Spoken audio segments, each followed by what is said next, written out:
Tupac got shot 5 times in a studio lobby. 50 Cent got stabbed outside a recording session.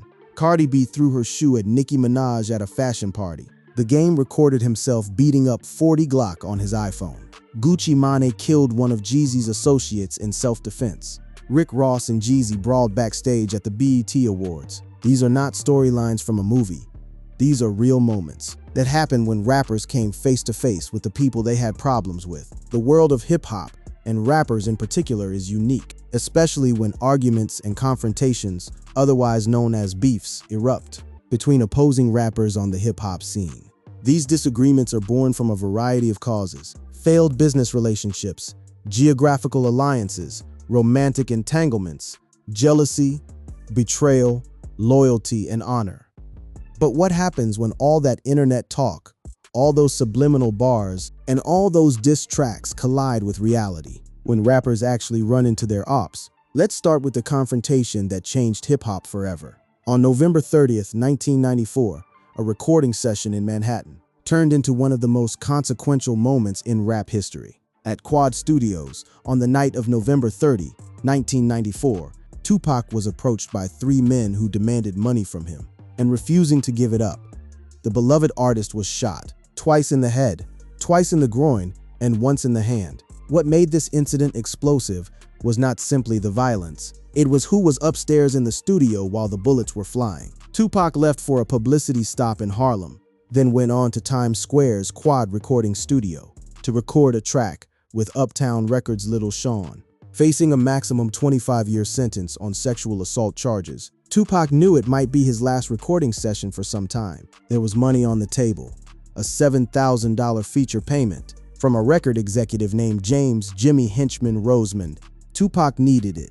So despite his own reservations about the situation, he headed to the studio. A record executive named James "Jimmy" Henchman Rosemond had offered him $7,000 to feature on one of his client's songs, and at the time, Shakur was facing a costly sexual assault case. Consequently, he decided to take Henchman up on his offer. When Tupac, his manager Freddie Moore, and his friend Randy Stretch Walker arrived at the building, Tupac was accompanied by his manager Freddie Moore and his friend Randy Stretch Walker of the Live Squad. As they approached the elevator, 3 gunmen confronted them and demanded their money and jewelry. While Moore and Walker complied with the demands, Tupac began to curse at the assailants, which led to him being shot 5 times and robbed of approximately $40,000 worth of jewelry, before Walker managed to drag him into the elevator to safety.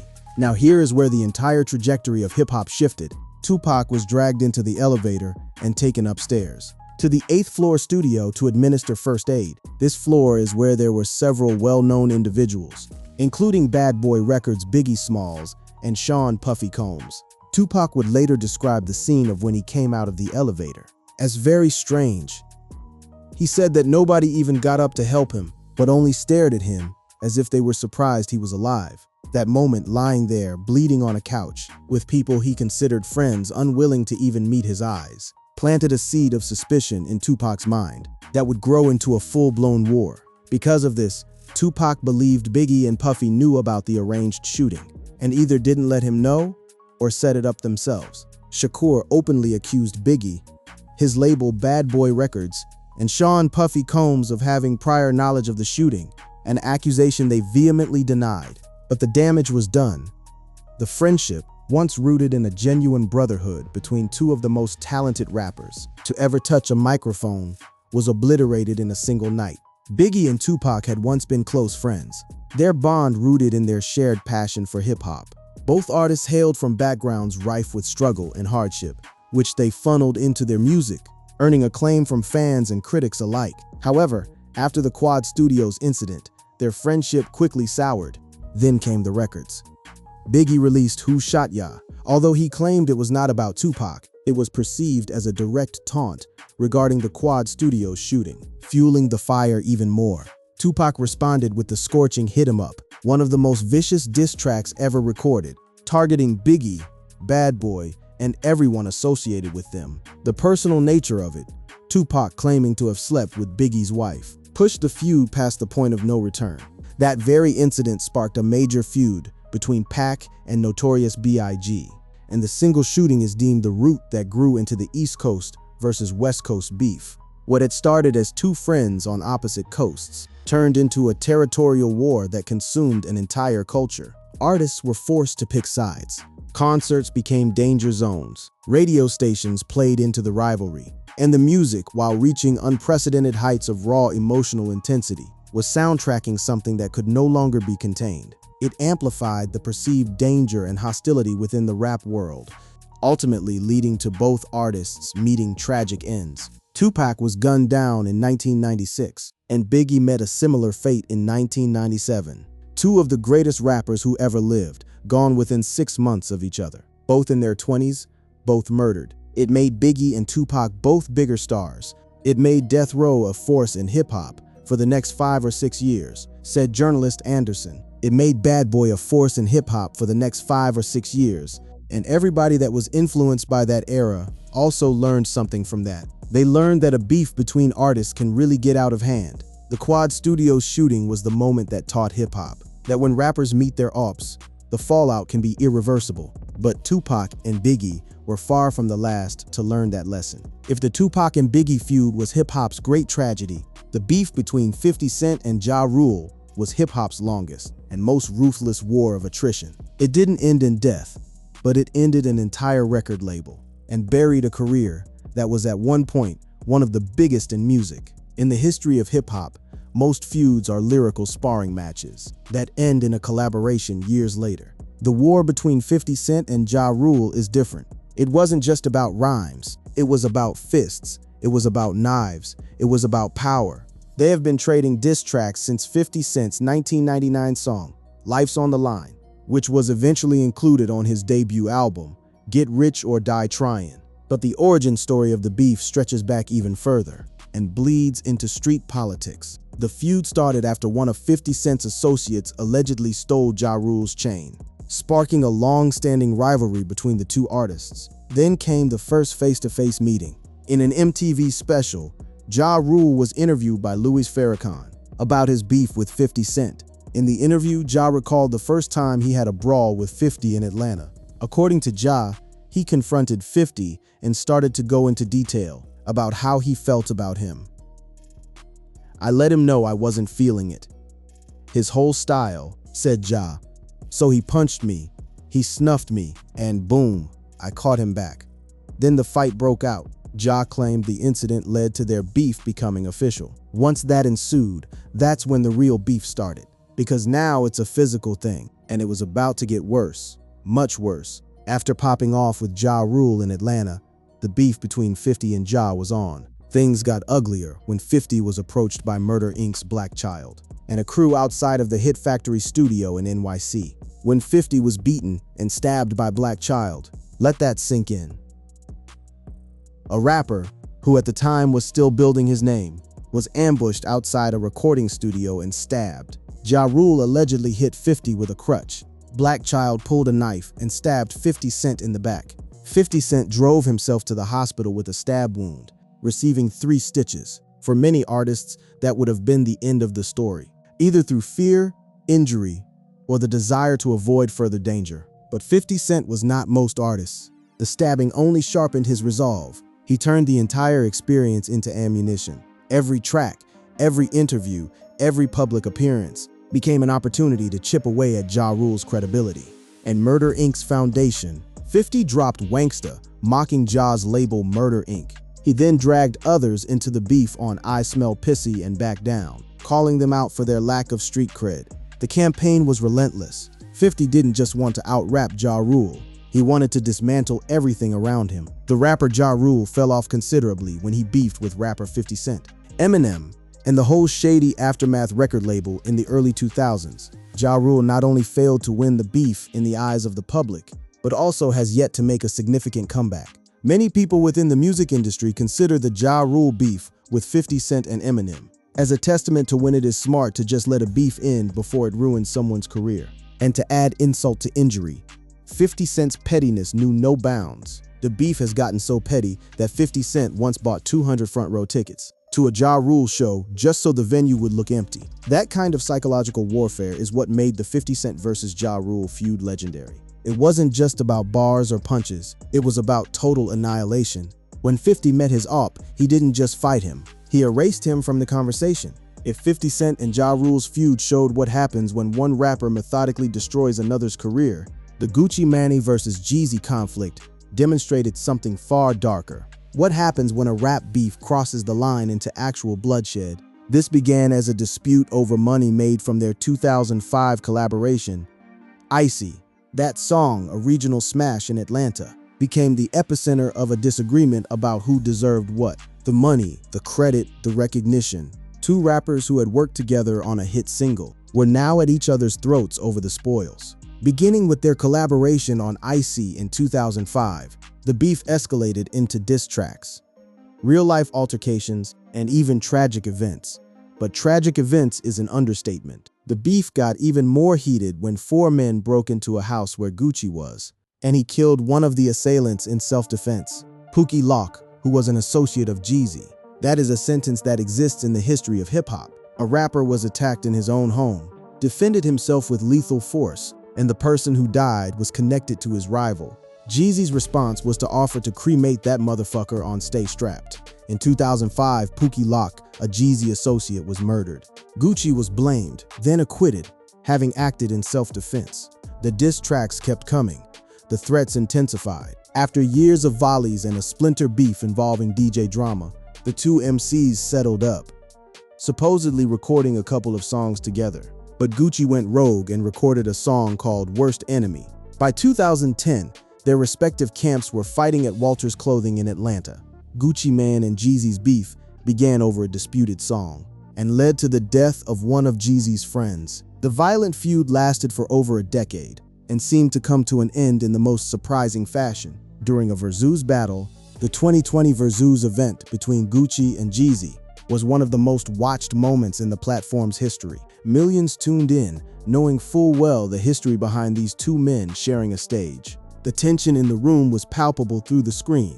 Every song choice felt like a calculated jab. Every glance between the two carried the weight of a 15-year blood feud. Gucci's Truth diss track remains a stark reminder of the severity of their feud. Despite attempts to reconcile over the years, it wasn't until their 2020 Versus battle that they officially buried the hatchet, performing Icy together. The very song that started it all became the song that ended it. Watching them perform Icy together after everything, the diss tracks, the home invasion, Pookie Lock's death, the years of animosity, was surreal. It was proof that even the deepest beefs can find resolution, but also a sobering reminder of the cost it took to get there. The Game versus 40 Glock, the iPhone beatdown heard around the world. Not every meeting between Opps ends in tragedy. Some end in humiliation, and no incident encapsulates that better than the day the Game ran into 40 Glock. These two have been beefing for quite some time, but it had never gotten this out of control. Game spotted 40 Glock, turned on his iPhone camera, and attacked his fellow West Coast MC. In 2012, while walking down the street in LA, Game's crew ran up on 40 Glock, armed with an iPhone, and proceeded to give him a beatdown. 40 claimed that Game and his Black Wall Street camp drew guns, leaving him unable to fight back, forcing him to run for safety. 40 maintains that he was lured into danger by his own publicist. Upon arriving at a house party in the Hollywood Hills, 40 Glock crossed paths with the Game. According to 40 Glock's later account of the incident, he was set up. His own publicist had unknowingly brought him to a location where Game and his entire entourage were waiting. As he tells it, he managed to convince Game to lower the gun, prompting fisticuffs to break out. Unfortunately for 40 Glock, he was vastly outnumbered and beaten accordingly. The footage, shaky, chaotic, and ruthless, spread across the internet like wildfire. Game released it himself, turning what was already a humiliating moment into a public spectacle. The animosity between 40 Glock and the Game has been well documented. In 2012, a video revealing the Game administering a rather one-sided beatdown to 40 Glock surfaced on the internet, effectively hijacking the narrative. The aftermath was messy. The two rappers took to Twitter to give their account of the altercation. 40 Glock insists Game had his boys there who were carrying guns, so he was not fighting back. 40 eventually sued Game over the video, arguing that the recorded assault and its public distribution caused him damage. The winner, neither. If there's anything we're starting to learn about these hip-hop fights caught on camera, It's that they're a bad look for hip-hop in general. This fight just goes to prove it. Game claims he won the fight, but with everybody throwing shots his way and criticizing him for jumping 40 Glock, did he really win anything? The Game versus 40 Glock incident marked a turning point in how rapper confrontations played out. This was the era when everyone had a camera phone. When OPPs met, it was no longer just about the altercation itself. It was about controlling the footage. Whoever posted first controlled the story. And in this case, Game made sure the entire world saw his version of events, before 40 could even wipe the dust off his clothes. But this dynamic, where meeting your OP wasn't just physical, it was content, was already shaping how the next generation of beefs would unfold. The game was changing, literally and figuratively. Jay-Z versus Nas, when legends collide. If the Tupac and Biggie feud was defined by violence, the Jay-Z versus Nas rivalry was defined by lyricism. These were two of New York's finest going bar for bar, in a battle for the crown of the city's rap throne. And while it never descended into the kind of bloodshed that consumed the East Coast-West Coast war, it came close, and the moments when these two were in the same room carried an electricity that could have gone wrong at any point. The seeds of dispute were planted in 1996, when Nas failed to appear at a recording session for Jay's legendary debut album, Reasonable Doubt. Nas's sophomore record, released weeks after Jay's debut, included at least one line inspired by his rival. The beef took another step in 1997 when Jay-Z anointed himself New York City's best MC following the death of the notorious B.I.G. That claim was the spark. With Biggie gone, the title of King of New York was vacant. Jay-Z stepped forward. Nas, who had released Illmatic, an album widely considered one of the greatest rap records ever made, was not about to concede that crown without a fight. Arguably one of the most famous beefs in hip-hop history, Jay-Z and Nas's rivalry was marked by intense lyrical exchanges, including Nas's Ether and Jay-Z's Takeover. The beef eventually hit its climax after Jay's scathing reveal about his relationship with Carmen Bryan, the mother of one of Nas's children. Jay-Z's Takeover was surgical, a calculated dissection of Nas's career trajectory, pointing out that out of his entire catalog, only a couple of albums were classics. Nas fired back with Ether, a track so devastating that it became a verb in hip-hop. To ether someone means to destroy them on a diss track. Nas released the harsh critique Ether to reply to Jay-Z's Takeover. Then, the latter performer came back with songs like Super Ugly and Dug Deeper. On Super Ugly, Jay-Z went deeply personal, rapping about his intimate relationship with the mother of Nas's daughter. Even Jay-Z's own mother reportedly called him and told him he went too far. Radio stations played the disses on loop. Barbershops debated who won.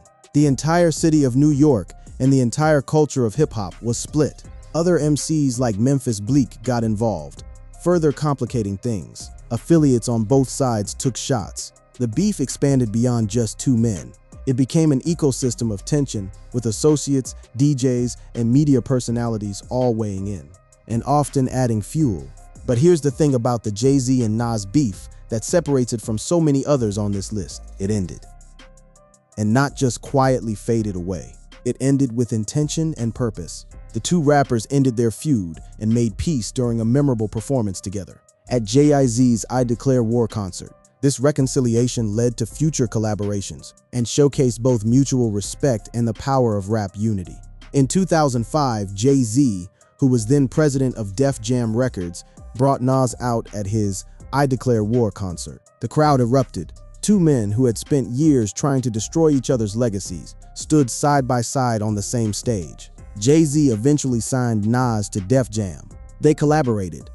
They performed together at festivals. They proved that even when rappers meet their Opps, it doesn't always have to end in destruction. Sometimes it ends in respect. It might have been hostile, but the waters settled after the two got on stage together in 2005. Cardi B versus Nicki Minaj, the shoe heard round the world. Not all rap beefs play out on wax first. Some of them smolder in interviews, in side-eyes at awards shows, and in the silent competition of chart positions. Until one night in front of cameras and New York's fashion elite, everything detonates. Cardi B threw her shoe at and allegedly attempted to assault Nicki Minaj at the Harper's Bazaar New York Fashion Week party. The heel-hucking incident was the boiling over point for a feud that had been simmering for years beneath a lid of media denials. To understand how two of the biggest female rappers in the world ended up in a physical confrontation at a fashion event, you have to understand the years of tension that preceded it. The New York rappers had appeared on songs together and tweeted love back and forth, but couldn't escape rumors of a beef. Cardi took subtle shots at Nicki over her verse on Migos' Motorsport, then denied any bad blood in interviews. Nicki said she was hurt by the comment but insisted the dispute was a media creation. In the 2010s, Nicki Minaj became a household name for her fast rhyming and bold style. She was easily one of the most powerful female rappers until Cardi B, with hits like Bodak Yellow. The newer artist helped change the game. In the latter part of the decade, you could then argue that the young performer was encroaching on Minaj's territory. And that's what made this beef different from the others. It wasn't born from a stolen chain, or a failed business deal, or a recording session gone wrong. It was born from proximity. Two women occupying the same space in a genre that the industry often insists can only support one female rapper at a time. That pressure, that forced competition, that constant comparison, it was a powder keg. This turned into a physical confrontation at a New York Fashion Week event. Cardi B threw a shoe at her rival, ramping up the dispute even more and making it much harder to mend. The photographs from that night went viral immediately. Cardi B being held back by security with a visible bump on her forehead. Reports of screaming, lunging, and chaos. In a room full of celebrities and fashion designers, it was the collision of two worlds. The raw, unfiltered energy of hip-hop beef, meeting the polished veneer of high fashion, and high fashion lost. The NYFW melee proved that where there's smoke, there's fire. The pair have been openly hostile ever since. What's remarkable about the Cardi B versus Nicki Minaj confrontation is how it shattered the pretense. For months, both camps had denied any issues. The media speculation was dismissed, but the shoe, flying through the air at a fashion party, told the truth that neither woman's PR team could spin away. Drake, Meek Mill, Kendrick, and Pusha T. The modern era of meeting your ops, the modern era of rapper confrontations doesn't always require a physical meeting. But when these beefs do spill into real life, or when the bars get so personal, they might as well be face to face. The stakes are just as high as they've ever been. Drake and Meek Mill's feud began when Meek Mill accused Drake of using ghostwriters, leading to diss tracks from both sides. In the summer of 2015, Meek Mill went on Twitter and publicly accused Drake of not writing his own raps, a cardinal sin in hip-hop. Before long, Drake's supposed ghostwriter, Atlanta rapper Quentin Miller, was unmasked and weighed in. Drake released Charged Up in July 2015, and before Meek had the opportunity to respond, dropped back-to-back. By the time Meek unleashed Wanna Know, the damage was done. Drake became known as a formidable opponent in a feud, despite his reputation for softness. Back-to-back didn't just win the battle. It became the first diss track nominated for a Grammy. The memes, the timing, the delivery. Drake weaponized the internet in a way that Meek simply couldn't match. But years later, the beef found its resolution. Diss songs and public jabs continued, with each rapper referencing the other's lines and personal life. The beef officially ended after Meek Mill's release from prison, which culminated in the championship's reunion track, Going Bad. But if the Drake versus Meek Mill beef showed Drake could handle a confrontation, the Pusha T feud showed his vulnerability. Pusha T went at Drake on Infrared. Drake came back with Duppy Freestyle, going at the Virginia rapper and especially Kanye West. But Pusha ended the whole feud with Story of Adidon, revealing that Drake was hiding a son. Story of Adidon was a grenade. Pusha T didn't just diss Drake, he exposed a secret child, used a photograph of Drake in blackface for the cover art, and attacked Drake's producer 40's battle with multiple sclerosis. It was considered one of the most devastating diss tracks of the modern era, and Drake notably never responded. And then came the biggest rivalry of them all. During Kendrick Lamar's early years, Drake let Kendrick rap on Take Care, and even took him on his Club Paradise tour. Kendrick returned the favor and let him have a verse on Poetic Justice. Things took a turn when Kendrick appeared on Big Sean's Control and name-dropped Drake alongside other rappers. Drake did not take the verse in good nature. A Cold War began. Kendrick dissed Drake during a BET cypher, and over the years, the two sides exchanged increasingly loud subliminal shots on record. For a decade, it was all subliminals, coded bars, sly references, plausible deniability. Then in 2024, the Cold War went hot. Future, And Metro Boomin dropped their collaboration album, We Don't Trust You, which features Like That and a fiery verse from Kendrick, where he pretty bluntly went after Drake. What followed was an unprecedented exchange of diss tracks, multiple rounds fired by both artists in the span of weeks. Even though Drake released another track afterward, Kendrick's vicious final diss effectively ended the beef, an atomic bomb that dominated the summer and led to his own concert in LA, multiple Grammy wins, a Super Bowl performance, and the throne as the current top rapper. The Kendrick versus Drake war was the modern apex of what happens when rappers who have problems with each other stop hiding behind subliminals and go direct. If we had to guess, it will be a long time before these two squash their issues. Every confrontation on this list shares a common thread: the moment when all the talk becomes real. Whether it's Tupac staring up at Biggie from a studio couch with 5 bullet wounds, 50 Cent driving himself to a hospital with a stab wound in his back, Gucci Mane defending his life inside his own home, Game recording a beatdown on his phone, or Cardi B launching a stiletto at a fashion party. These are the moments that define careers, end friendships, and reshape the culture. Every significant rap beef since Tupac and Biggie has been measured against that bloody bi-coastal dispute. Some have ended on similar terms. Many more have been resolved peacefully.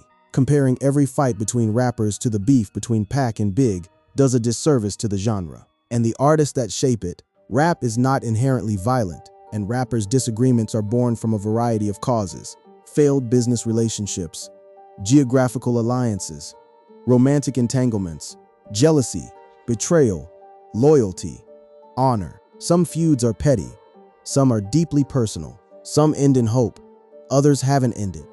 What the history teaches us is that there is no single outcome when rappers meet their Opps. The Tupac and Biggie encounter ended in 2 graves. The 50 Cent and Ja Rule war ended in the destruction of an entire record label. The Gucci Mane and Jeezy feud, which included an actual body, somehow ended with a Versus performance. Jay-Z and Nas went from Ether and Takeover to sharing a stage and a record label. Drake and Meek Mill went from back-to-back to going bad. But Kendrick and Drake, that doesn't look like it's going anywhere anytime soon. Since the birth of hip-hop, rap beefs have been a part of the culture. Lyrical combat between MCs is one of the defining aspects of rap music as a test of skill.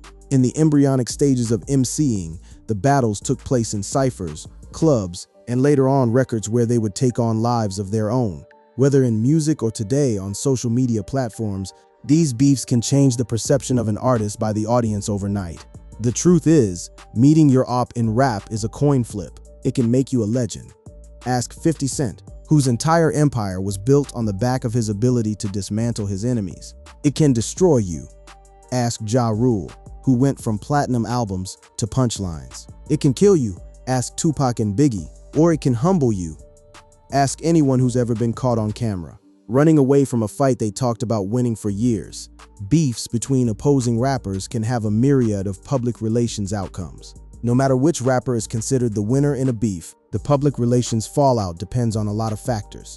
As a rule, rappers who have a large enough following can endure almost any hit to their reputations as the result of a beef. But for every war that rages on, there's a reconciliation that proves the culture can evolve. Rap beefs in hip-hop, while characterized by intensity and conflict, also hold the potential for resolution, growth, and unexpected collaborations. The stories of Jay-Z and Nas, Drake and Meek Mill, Gucci Mane and Jeezy, Freddie Gibbs and Jeezy, and Cameron and Mace demonstrate that the ever-evolving dynamics of the hip-hop world can lead to transformative narratives of reconciliation and creative partnerships. When rappers meet their Opps, the world watches. Some of these encounters have produced the greatest music the genre has ever seen. Others have produced the greatest tragedies, and in every case, from studio lobbies in Manhattan, to house parties in the Hollywood Hills, to fashion galas in Midtown, the outcome is never guaranteed. The only guarantee is that the culture will never forget.